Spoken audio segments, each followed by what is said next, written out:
The woman was terrified to discover that a strange kind of moth had appeared in the forest. These moths frantically crashed into tree trunks until they died. Sensing something wrong, Ellie hurriedly left the forest. But just as they stepped out, a dark cloud suddenly appeared over the forest. Ellie turned around to look. She saw countless moths swarming in the sky. Ellie quickly took her family and ran back to the villa. However, the moths kept chasing them. They desperately slammed into the glass of the balcony. In an instant, the villa was completely covered by the moths. No one knew how long it lasted, but the moth swarm finally ended. Yet when Ellie stood by the window, she found the ground outside littered with moth corpses. What on earth was going on? Ellie opened her computer to look up information about the moths. It turned out that these moths were a seasonal species. They always appeared in massive groups. Seeing that, Ellie breathed a sigh of relief. Just when she thought it was a normal natural phenomenon, she suddenly noticed a line at the bottom of the web page. Moth swarms only occur when the surrounding magnetic field is abnormal. Reading that explanation online, Ellie remembered her body being exposed to radiation.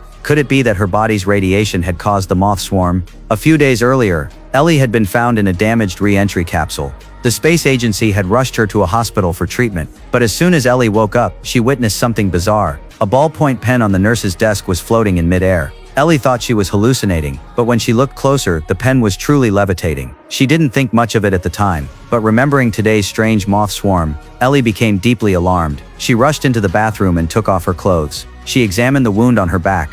Looking at her reflection in the mirror, Ellie suddenly realized something. She dialed her husband John's number, but before the call connected, the villa's security system suddenly activated. Ellie ran quickly toward the basement shelter, but because she was running too fast, she accidentally tumbled down the stairs. She sat up, feeling a sharp pain in her back. It felt like something was seeping out. Ellie touched the wound. To her horror, a jelly-like transparent substance was oozing out. Just then, strange noises echoed inside the villa. Ellie didn't have time to tend to her wound. She quickly hid inside the underground shelter. Ellie turned on the surveillance cameras. She wanted to see what was inside the house, but the cameras showed nothing. Although there was no image, Ellie was certain that something invisible was inside. Just then, Ellie remembered the life detection system. She activated it to scan the villa. Soon, the system returned a result. There really was a life form in the house. At that moment, Ellie finally confirmed her suspicion. During their mission in outer space, something must have followed her back to Earth. Next, what she would face might not only be fear, but also the price of truth. Follow me, and don't miss what happens next.